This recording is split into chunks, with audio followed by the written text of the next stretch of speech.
अस्सलाम वालेकुम friends, welcome to sharp TV.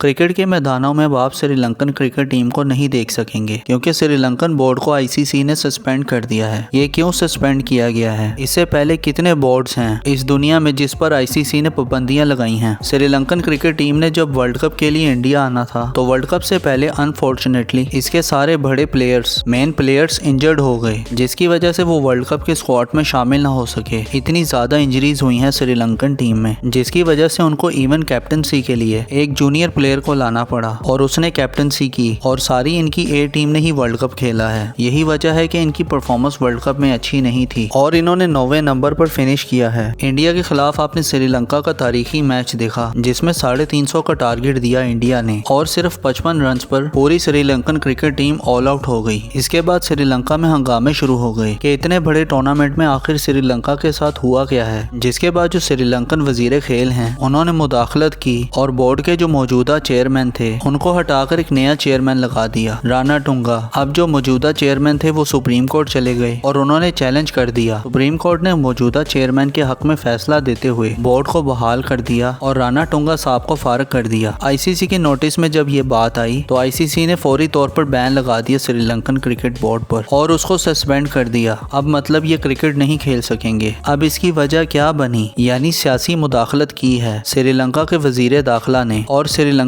Government ने और जितनी भी स्पोर्ट्स के ऑर्गेनाइजेशंस हैं जैसा कि फीफा, आईसीसी और ओलंपिक्स, ये तमाम ऑर्गेनाइजेशंस इस चीज को मेक श्योर करती हैं कि कोई पॉलिटिकल इन्फ्लुएंस नहीं होगा और जो हुकूमतें हैं वो इन्फ्लुएंस नहीं करेंगी बोर्ड्स को, और बोर्ड्स जो हैं वो आजादाना और नॉन पॉलिटिकल माहौल में अपने फैसले लेने का खुद मुख्तार होगा। अब जो श्रीलंका में इन्होंने पॉलिटिकल इंटरफेरेंस की है इसीलिए श्रीलंकन क्रिकेट बोर्ड पर पाबंदी लगा दी है आईसीसी ने। अब सवाल ये पैदा होता है कि क्या श्रीलंका से पहले भी क्या किसी टीम पर पाबंदी लगाई गई थी? दुनिया में सबसे पहला बोर्ड जो बना था वो साउथ अफ्रीका का बोर्ड बना था। 1960-70 की दिहाई में साउथ अफ्रीका की टीम बहुत जबरदस्त खेलती थी और उसका दुनिया में एक नाम था, लेकिन साउथ अफ्रीका में रेसिज्म बहुत ज्यादा था। यानी उस वक्त रेसिज्म बहुत ज्यादा रूज पर था और इस रेसिज्म की वजह से आईसीसी ने उन पर पाबंदी लगा दी। यानी 1970 में ये पाबंदी लगी और 21 साल ये पाबंदी रही और फिर 1991 में ये पाबंदी हटाई गई और साउथ अफ्रीका का पहला मैच इंडिया के साथ हुआ और फिर उसकी इंटरनेशनल क्रिकेट में बाकायदा तौर पर एंट्री हुई और उसने फिर बाकायदा अपने सफर का आगाज किया। अब सवाल ये पैदा होता है कि आईसीसी इस वक्त सो रहा है, इसे बीसीसीआई नजर नहीं आ रही कि ये क्रिकेट को कितना पॉलिटिसाइज कर रहा है। यानी जो जे शाह सेक्रेटरी हैं क्रिकेट बोर्ड के, वो बेटा है अमित शाह का।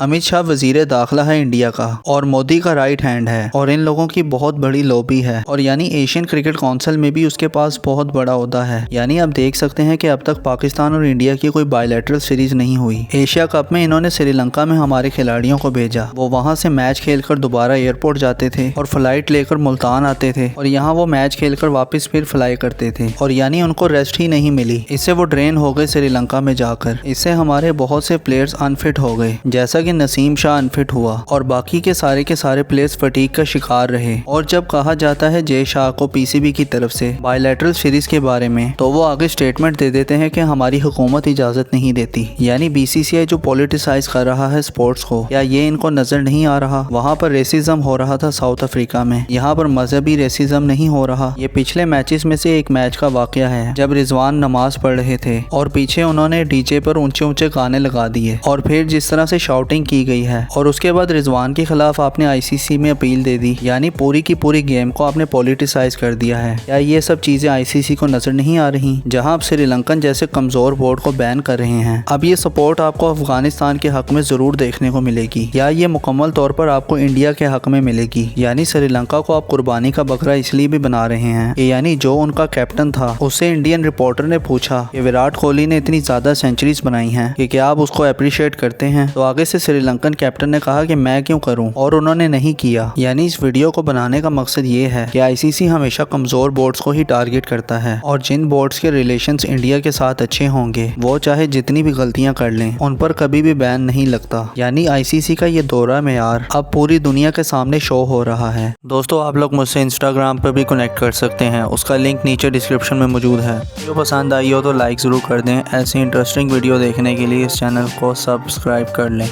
और बेल आइकन पर भी हिट कर दें ताकि वीडियोस के नोटिफिकेशंस आपको मिलते रहें। अपना बहुत ज़्यादा ख्याल रखें। अल्लाह हाफिज़।